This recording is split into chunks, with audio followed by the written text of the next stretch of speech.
다윗은 어느 날 목욕하는 여인에게 눈길을 한번 줬다가 고통의 수렁 속에 빠지게 됐습니다.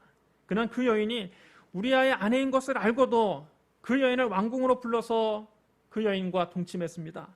우리아의 아내 밧사바가 다윗의 아기를 잉태하자 다윗은 자기의 죄를 감추기 위해서 우리아를 적진 제일 앞에 화살바지로 내세워서 적의 화살을 맞고 죽게 만들었습니다. 우리아의 장례를 마치자마자 다윗은 밧세바를 데리고 와서 자기 아내로 삼아버렸습니다. 다윗이 행한 이 일이 하나님 보시기에 악했습니다. 그때부터 다윗의 삶에 끔찍한 재앙이 계속해서 일어납니다. 밧세바와 간음해서 낳은 아기는 며칠 살지도 못하고 그 아기의 이름을 지어주기도 전에 죽었습니다. 다윗의 맏아들 암논은 그의 이복 여동생 다말을 겁탈했습니다. 이 일로 다말의 친오빠인 압살롬이 이복형 암논을 잔인하게 살해했습니다. 압살롬은 자기 아버지 다윗을 왕자에서 내쫓고 자기가 왕위를 찾으려고 반란을 일으켰습니다. 전령이 와서 다윗에게 다급하게 보고합니다. 이스라엘의 민심이 다 압살롬에게로 돌아갔나이다. 다윗과 그의 신하들이 이 보고를 듣고 우왕좌왕했습니다. 당황한 다윗이 예루살렘에 있는 모든 신하들에게 말했습니다. 일어나 도망하자. 그렇지 아니하면 우리 중 한 사람도 압살롬에게서 피하지 못하리라. 빨리 가자. 두렵건대 그가 우리를 급히 따라와 우리를 해하고 칼날로 성읍을 칠까 하노라. 다윗은 왕궁을 지킬 후궁 10명만 남겨두고 온 가족을 거느리고 허둥지둥 예루살렘을 떠났습니다. 왕이 먼저 나가자 백성들이 그의 뒤를 따라 나섰습니다. 그들은 예루살렘 동쪽에 있는 기드론 시내를 건너서 감람산길로 피난을 떠났습니다. 왕과 그의 신하들이 기드론 시내를 건널 때 온 예루살렘이 울음바다가 됐습니다. 다윗이 감람산길로 올라갈 때에 그는 자기의 처지가 너무 참담해서 자기 머리를 가리고 맨발로 걸어가면서 회한의 눈물을 흘렸습니다. 다윗을 따르는 백성들도 모두 머리를 가리고 울면서 따라가면서 그 산길을 올라갔습니다. 다윗이 죄를 범한 이후 그의 눈에서 눈물이 마를 날이 없었습니다. 그의 삶은 온통 쓰디쓴 눈물로 채워졌습니다. 다윗과 그 일행이 바후림에 이르렀을 때 뜻밖의 봉변을 당합니다. 사울의 친척 시므이가 나와서 다윗과 그의 신하들에게 돌을 던졌습니다. 다윗을 따르는 신하들과 백성들이 왕을 지키려고 왕의 좌우에 섰습니다. 그때 시므이가 독한 말로 다윗을 저주했습니다. 피 흘린 자여, 사악한 자여, 가거라 가! 사울 족속의 모든 피를 여호와께서 너에게 돌리셨도다. 그를 이어서 네가 왕이 되었으나 여호와께서 나라를 네 아들 압살롬의 손에 넘기셨도다. 보라, 너는 피를 흘린 자이므로 화를 자초하였느니라. 시므이는 사울의 친척으로서 사울 왕의 열렬한 지지자였습니다. 그는 다윗이 사울의 뒤를 이어서 왕이 된 것 자체가 마음에 들지 않았습니다. 그는 다윗 왕이 건재할 때는 감히 왕 앞에 나타나지도 못하고 숨죽여 지내왔습니다. 하지만 이제 다윗이 권좌에서 쫓겨나 피난 가는 신세가 되자 그에게 돌을 던지고 평소에 자기가 마음속에 품고 있던 생각을 거침없이 쏟아놓는 겁니다. 여러분, 이것이 세상 인심입니다. 세상 인심이 이렇게 무섭습니다. 다윗은 이 시므이에게 할 말이 많았지만 하지 않았습니다. 그는 시므이와 시시비비를 가리려고 하지 않았습니다. 자기 억울함을 사람들에게 하소연하려고 하지도 않았습니다. 다윗은 시므이가 돌을 던지면서 저주하는데도 묵묵히 참고 그의 입을 열지 않았습니다. 그러자 다윗의 신복 아비사가 참다 못해서 왕에게 아뢰었습니다. 저 죽은 개가 어찌 내 주 왕을 저주하리이까? 청하건대 내가 건너가서 그의 머리를 베게 하소서. 하지만 다윗이 그를 말렸습니다. 아소라, 스루의 아들들아, 내가 너희와 무슨 상관이 있느냐? 그가 저주하는 것은 여호와께서 그에게 다윗을 저주하라 하심이니 네가 어찌 그리하였느냐 할 자가 누구겠느냐? 그리고 다윗은 자기를 따르는 모든 신하들을 설득했습니다. 내 몸에서 난 내 아들도 지금 내 생명을 해하려거든. 하물며 이 베냐민 사람이랴. 여호와께서 그에게 명령하신 것이니 그가 저주하게 그냥 내버려 두라. 혹시 여호와께서 나의 원통함을 감찰하시리니 오늘 그 저주 때문에 여호와께서 손으로 내게 갚아주시리라. 다윗은 이렇게 자기를 따르는 사람들을 진정시키고 아무 말 없이 갈 길을 계속 걸어갔습니다. 시므이는 여전히 다윗을 따라오면서 독한 말로 그를 저주하고 그에게 계속 돌을 던지고 흙먼지를 뿌렸습니다. 그래도 다윗은 끝까지 참고 시므이에게 일절 대응하지 않았습니다. 다윗은 욕을 당할 때 맞대어 욕하지 않았습니다. 자기에게 돌을 던지는 사람을 위협하지도 않았습니다. 그는 자기가 곤욕당하는 것을 하나님의 징계로 여기고 묵묵히 참았습니다. 그는 자기의 원통함을 오직 하나님께 맡겼습니다. 근거 없는 그 저주 때문에 하나님께서 자기에게 선으로 갚아주실 것이라고 믿었습니다. 다윗은 그 상황에서도 자기를 저주하고 자기에게 돌을 던지는 시므이를 바라본 것이 아니라 살아계신 하나님을 바라본 것입니다. 다윗의 시선은 반란을 일으킨 압살롬에게 있지 않았습니다. 자신을 쫓아오는 원수들에게 있지 않았습니다. 자신을 모욕하고 비방하는 사람에게 있지도 않았습니다. 그의 시선은 오직 하나님께 고정되어 있었습니다. 그는 오직 하나님만 의지했습니다. 다윗이 이렇게 원수들에게 쫓겨서 고난당할 때 지은 시가 바로 오늘 우리가 읽은 시편 31편입니다. 여호와여, 내가 주께 피하오니 나를 영원히 부끄럽게 하지 마시고 주의 공의로 나를 건지소서. 내게 귀를 기울여 속히 건지시고 내게 견고한 바위와 구원하는 산성이 되소서. 주는 나의 반석과 산성이시니 그러므로 주의 이름을 생각하셔서 나를 인도하시고 지도하소서. 그들이 나를 위하여 비밀이 친 그물에서 빼내소서. 주는 나의 산성이시니이다. 내가 나의 영을 주의 손에 부탁하나이다. 진리 하나님 여호와여, 나를 속량하셨나이다. 내가 허탄한 거짓을 숭상하는 자를 미워하고 여호와를 의지하나이다. 내가 주의 인자하심을 기뻐하며 즐거워할 것은 주께서 나의 고난을 보시고 환난 중에 있는 내 영혼을 아셨으며 나를 원수의 수중에 가두지 아니하셨고 내 발을 넓은 곳에 세우셨음이니이다. 여호와여, 내가 고통 중에 있사오니 내게 은혜를 베푸소서. 내가 근심 때문에 눈과 영혼과 몸이 쇠하였나이다. 내 일생을 슬픔으로 보내며 나의 연수를 탄식으로 보내며 내 기력이 나의 죄악 때문에 약하여지며 나의 뼈가 쇠하도소이다. 내가 모든 태족들 때문에 욕을 당하고 내 이웃에게서는 심히 당하니 내 친구가 놀라고 길에서 보는 자가 나를 피하였나이다. 내가 잊어버린 바 됨이 죽은 자를 마음에 두지 아니함 같고 깨진 그릇과 같나이다. 내가 무리의 비방을 들었으므로 사방이 두려움으로 감싸였나이다. 그들이 나를 치려고 함께 의논할 때에 내 생명을 빼앗기로 꾀하였나이다. 여호와여, 그러하여도 나는 주께 의지하고 말하기를 주는 내 하나님이시라 하였나이다. 나의 앞날이 주의 손에 있사오니 내 원수들과 나를 핍박하는 자들의 손에서 나를 건져주소서. 주의 얼굴을 주의 종에게 비추시고 주의 사랑하심으로 나를 구원하소서. 여호와여, 내가 주를 불렀사오니 나를 부끄럽게 하지 마시고 악인들을 부끄럽게 하사 스올에서 잠잠하게 하소서. 교만하고 완악한 말로 물의 의인을 치는 거짓 입술이 말 못하는 자 되게 하소서.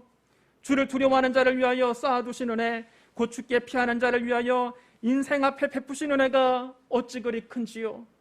주께서 그들을 주의 은밀한 곳에 숨기사 사람의 꾀에서 벗어나게 하시고 비밀의 장막에 감추사 말다툼에서 면하게 하시리이다. 여호와를 찬송할지어다. 견고한 성에서 그의 놀라운 사랑을 내게 보이셨음이로다. 내가 놀라서 말하기를 주의 목전에서 끊어졌다 하였사오나 내가 주께 부르짖을 때에 주께서 나의 간구하는 소리를 들으셨나이다. 너희 모든 성도들아, 여호와를 사랑하라. 여호와께서 진실한 자를 보호하시고 교만하게 행하는 자에게 엄중히 갚으시느니라. 여호와를 바라는 너희들아, 강하고 담대하라.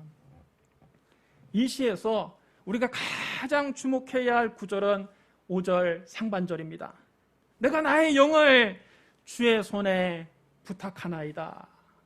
여러분 따라해 주시기 바랍니다. 나의 영을 주의 손에 부탁하나이다. 다윗은 자기가 원수들에게 쫓기고 사람들에게 욕을 당하고 무리의 비방을 들을 때 너무 마음이 괴로워서 하나님께 자신을 이 고통 중에서 건져달라고 기도하는 심정으로 이 시를 썼습니다. 그런데 그는 자기도 모르는 사이에 메시아의 고난을 예언하고 있었습니다. 신약시대 예수님은 겟세마네 동산에서 기도하시다가 대제사장이 보낸 무리에게 잡히셨습니다. 주님은 대제사장 가야바의 집으로 끌려가셨습니다. 성전 경비대장들은 예수님을 지키고 있다가 예수님 눈에 천으로 가리고 얼굴을 때리며 모욕했습니다. 선지자 노릇하라. 너를 친 자가 누구냐? 눈을 가린 상태에서 당신을 때린 사람이 누구인지 맞춰서 당신이 선지자임을 입증해 보라는 겁니다. 그들은 이외에도 온갖 말로 모욕하면서 예수님께 욕설을 퍼부었습니다. 날이 새자 대제사장들과 서기관들과 장로들이 모두 대제사장 가야바의 집에 모여들었습니다. 이른 새벽에 대제사장의 집에서 산헤드린 공회가 열린 겁니다. 산헤드린 공회는 예수님 당시에 유대사회 입법과 사법을 총괄하는 최고 의결 기구였습니다. 대제사장들과 공회의원들이 예수님을 죽이려고 고발할 증거를 찾았습니다. 그러나 아무런 증거도 찾을 수가 없었습니다. 그도 그럴 것이 예수님께서 사람을 죽이신 적이 있나요? 도둑질을 한 적이 있나요? 가난한 사람을 학대한 적이 있나요? 아픈 사람을 괴롭힌 적이 있나요? 오히려 예수님은 굶주린 자들은 먹이시고 병든 사람은 고쳐주시고 죽은 사람은 살리셨습니다. 예수님께서 이렇게 그들에게 붙잡혀 와서 재판을 받을 만한 일을 하신 적이 없습니다. 공회의원들은 재판을 신속하게 진행하려고 사전에 거짓 증인들을 이미 대기시켜 놓았습니다. 이른 새벽에 공회가 열리자마자 그들이 기다렸다는 듯이 예수님에 대해서 거짓 증거를 대기 시작했습니다. 유대법에 따르면 재판에서 유죄 판결을 내리려면 반드시 2명 이상의 증인이 있어야 합니다. 2명 이상의 일치된 증언이 있어야만 그 증언이 유효하게 인정됩니다. 그러나 그들의 증언은 서로 맞지가 않았습니다. 그들이 사전에 짜여진 각본대로 재판을 일사천리로 진행하려고 했는데 그 각본이 너무 급조된 것이라 서로 입이 맞지 않았던 겁니다. 증인들이 미리 짜놓은 각본대로 제 역할을 못하자 답답해진 대제사장이 일어나서 예수님을 직접 신문했습니다. 네가 하나님의 아들 그리스도인지 우리에게 말하라. 그때까지 입을 다물고 침묵하시던 예수님이 이 질문에만 담담하게 대답을 하셨습니다. 네가 말하였느니라. 그러나 내가 너희에게 이르노니 이후에 인자가 권능의 우편에 앉아있는 것과 하늘구름을 타고 오는 것을 너희가 보리라. 이 말씀을 듣고 대제사장이 자기의 옷을 찢으며 말했습니다. 그가 신성모독하는 말을 하였으니 어찌 더 증인을 요구하리요? 보라, 너희가 지금 이 신성모독하는 말을 들었도다. 너희 생각은 어떠하냐? 그 자리에 있던 서기관들과 장로들이 일제히 대답했습니다. 그는 사형에 해당합니다. 그들은 예수님 얼굴에 침을 뱉고 주먹으로 예수님을 때렸습니다. 동이 트자마자 그들은 예수님을 로마 총독 빌라도에게 끌고 갔습니다. 빌라도가 예수님을 신문해 본 결과 어떤 죄도 찾을 수가 없었습니다. 그는 예수님을 어찌하든지 살려주고 싶었습니다. 유대인의 명절이 되면 로마 총독이 유대인들이 원하는 죄수 한 명을 놓아주는 관리가 있었습니다. 빌라도가 유대인들에게 물었습니다. 너희는 내가 누구를 너희에게 놓아주기를 원하느냐? 바라바냐? 그리스도라 하는 예수냐? 바라바는 밀란을 일으킨 악명 높은 죄수입니다. 많은 사람을 죽인 살인자입니다. 빌라도는 당연히 유대인들이 예수님을 풀어달라고 할 줄 알았습니다. 하지만 이 빌라도의 예상과는 달리 유대인들은 바라바를 풀어달라고 합니다. 당황한 빌라도가 유대인들에게 다시 물었습니다. 그러면 그리스도라 하는 예수를 내가 어떻게 하랴? 유대인들이 일제히 소리를 질렀습니다. 십자가에 못 박혀야 하겠나이다. 빌라도는 유대인들의 요구가 이해가 되지 않았습니다. 그래서 재차 물었습니다. 어찌미냐? 무슨 악한 일을 행하였느냐?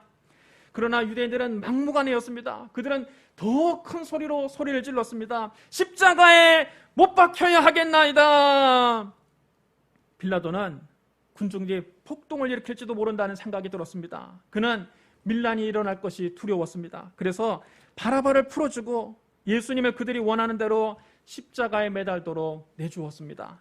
그들은 당일 오전에 예수님의 사형을 집행합니다. 재심도 없습니다. 로마 군인들은 예수님을 로마 총독의 관저들로 끌고 가서 예수님의 옷을 벗기고 두 손을 기둥에 묶어놓은 채 채찍으로 사정없이 때렸습니다. 당시 로마 군인들이 사용하던 채찍은 끝이 여러 갈래로 갈라져 있고 그 끝에는 쇠조각이 붙어 있었습니다. 로마 군인들이 그 채찍을 휘두를 때마다 휙휙 소리와 함께 쇠조각들이 예수님의 살을 파고들었습니다. 그들이 그 채찍을 잡아당길 때마다 살점이 툭툭 떨어져 나가고 붉은 피가 흘러내렸습니다. 예수님의 머리서부터 발끝까지 온몸이 성한 데가 없이 갈기갈기 찢어졌습니다. 예수님이 채찍에 맞으셨던 그 자리는 붉은 피가 흥건하게 고였습니다. 로마 군인들은 채찍에 맞아 기진맥진하고 있는 예수님을 양쪽에서 잡고 질질 끌고 가서 자색 옷을 입혔습니다. 그리고 가시로 왕관을 엮어서 예수님 머리에 쿡 찔러 씌웠습니다. 가시에 찔린 예수님의 머리에서도 붉은 피가 주르륵 흘러내렸습니다. 그들은 예수님 오른손에 지팡이를 쥐어 주었습니다. 그런 다음 예수님 앞에 무릎 꿇고 절하면서 빈정거렸습니다. 유대인의 왕이여 평안할지어다. 그리고는 예수님 얼굴에 침을 뱉고 지팡이를 빼앗아 예수님의 머리를 인정사정 없이 내려쳤습니다. 그들은 예수님을 이렇게 실컷 모욕한 후에 자색 옷을 벗기고 원래 옷으로 도로 갈아입혔습니다. 로마 군인들은 거대한 나무 십자가를 예수님에게 치우고 그것을 메고 가게 했습니다. 예수님은 해골이라고 불리는 곳에서 두 강도와 함께 십자가에 못 박히셨습니다. 하나는 예수님 우편에, 하나는 예수님 좌편에 있었습니다. 아무 죄도 없으신 예수님께서 흉악범 취급을 받으며 두 흉악범과 함께 십자가에 달리신 겁니다. 로마 군인들이 예수님을 십자가 위에 눕히더니 예수님 손 위에 녹슨 대못을 올려놓고 망치로 사정없이 내려쳤습니다. 그들이 망치질 할 때마다 예수님 뼈가 우지끈 부서지며 붉은 피가 뿜어져 나왔습니다. 예수님께서 고통스러운 몸부림치십니다. 로마 군인들은 예수님 옷을 다 벗겨서 그 옷을 나누기 위해서 제비를 뽑았습니다. 주님은 로마 군인들에게 당신의 겉옷도 빼앗기고 당신의 속옷도 다 빼앗기셨습니다. 예수님이 실오라기 하나 걸치지 않은 완전히 벗겨진 몸으로 십자가에 매달리셨습니다. 지나가는 사람들이 그 모습을 보고 자기 머리를 흔들며 예수님을 모욕했습니다. 성전을 헐고 사흘 만에 짓는 자여, 네가 만약 하나님의 아들이거든 자기를 구원하고 지금 십자가에서 내려오라. 대제사장들과 서기관들과 장로들도 깔깔깔 웃으면서 예수님을 조롱하고 희롱했습니다. 그가 남은 구원하였으되 자기는 구원할 수 없도다. 그가 이스라엘의 왕이로다. 지금 십자가에서 내려올지어다. 그리하면 우리가 믿겠노라. 그가 하나님을 신뢰하니 하나님이 원하시면 이제 그를 구원하실지라. 그의 말이 나는 하나님의 아들이라 하였도다. 원수들이 예수님을 조롱하고 모욕했지만 주님은 그들에게 맞대어 욕하지 않으셨습니다. 예수님의 시선은 당신을 체포한 대제사장의 무리에게 있지 않았습니다. 당신을 십자가에 못 박으려고 소리 지르는 유대인들에게 있지도 않았습니다. 당신을 십자가에 못 박은 로마인들에게 있지도 않았습니다. 예수님의 시선은 오직 아버지 하나님께 고정되어 있었습니다. 주님은 오직 아버지 하나님만 의지하셨습니다. 예수님은 십자가 위에서 큰 소리로 외치셨습니다. 아버지, 내 영혼을 아버지 손에 부탁하나이다. 여러분 따라해 주시기 바랍니다. 내 영혼을 아버지 손에 부탁하나이다. 이 말씀이 예수님께서 십자가상에서 하신 마지막 말씀입니다. 주님이 이 말씀을 하시고 숨을 거두셨습니다. 예수님은 살아계실 때에도 아버지 하나님만 철저히 의지하셨고 십자가에 못 박혀 죽으실 때에도 아버지 하나님께 당신의 영혼을 맡기셨습니다. 여러분, 믿음이 무엇입니까? 믿음은 맡기는 것입니다. 하나님의 아들 예수님도 당신의 영혼을 아버지 하나님께 맡기셨습니다. 여러분도 여러분의 영혼을 하나님께 맡기십시오. 여러분의 일생을 하나님께 맡기십시오. 여러분의 삶의 문제를 하나님께 맡기십시오. 여러분의 가정을 하나님께 맡기십시오. 여러분의 사업을 하나님께 맡기십시오. 여러분의 자녀를 하나님께 맡기십시오. 믿음은 맡기는 것입니다. 믿지 않으면 맡길 수 없습니다. 만약 여러분 우리가 은행을 믿지 못한다면 피땀 흘려 번 돈 어떻게 은행에 예금하겠습니까? 은행을 믿기 때문에 그 귀한 재산을 은행에 맡길 수 있는 겁니다. 여러분, 사업하는 사람들은 직원을 믿기 때문에 직원에게 업무를 맡기는 것입니다. 믿지 못할 직원에게 중요한 일을 어떻게 맡기겠습니까? 그러므로 맡긴다는 말은 곧 믿는다는 뜻입니다. 우리가 하나님을 믿는다면 우리의 염려와 근심을 다 하나님께 맡겨야 합니다. 가정도 하나님께 맡겨야 합니다. 직장도 하나님께 맡겨야 합니다. 자녀도 하나님께 맡겨야 합니다. 삶의 문제도 하나님께 맡겨야 합니다. 우리의 몸의 질병도 하나님께 맡겨야 합니다. 그것이 바로 믿음입니다. 여러분, 우리가 왜 기도합니까? 우리의 짐을 하나님께 맡기기 위해서입니다. 기도는 우리의 짐을 전능하신 하나님께 맡기는 겁니다. 많은 사람이 교회에 와서 기도할 때는 하나님께 맡긴다고 기도합니다. 찬송을 부를 때는 살아계신 주 나의 참된 소망 걱정 근심 전혀 없네 이렇게 찬송합니다. 그러나 교회 문을 나섬과 동시에 하나님께 다 맡겼던 짐을 도로 찾아서 자기가 도로 짊어지고 나갑니다. 그렇기 때문에 걱정과 근심이 떠날 날이 없고 마음의 평화가 없는 것입니다.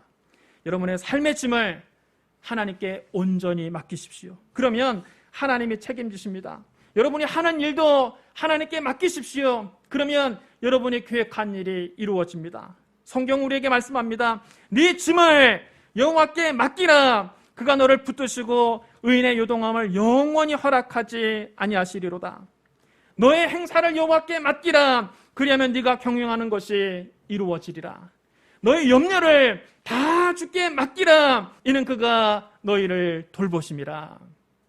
사랑하는 성도 여러분, 다윗은 원수들에게 쫓기는 그 절체절명의 위기 속에서 끝까지 하나님을 신뢰하고 그의 영을 주의 손에 맡겼습니다. 예수님은 십자가에서 숨을 거두실 때에도 끝까지 아버지 하나님을 신뢰하시고 당신의 영혼을 아버지 하나님께 맡기셨습니다. 예수님처럼, 다윗처럼 우리도 어떤 상황에서도 하나님을 끝까지 신뢰하고 여러분의 삶 전체를 하나님께 맡기시기를 주님의 이름으로 축원합니다. 우리 기도하겠습니다. 사랑과 은혜가 풍성하신 하나님 아버지, 우리가 고난 중에 살아계신 하나님께 부르짖어 기도합니다. 주여, 우리의 영혼을 주의 손에 부탁하나이다. 우리의 삶을 주님께 맡깁니다. 우리의 가정을 주님께 맡깁니다. 우리의 직장을 주님 손에 맡깁니다. 우리의 자녀들을 주님께 맡깁니다. 주여, 우리를 돌보시고 이 위기에서 우리를 건져 주시옵소서. 우리의 기도에 항상 좋은 곳으로 응답하시는 하나님을 찬양합니다. 예수님 이름으로 감사하며 기도드리옵나이다. 아멘.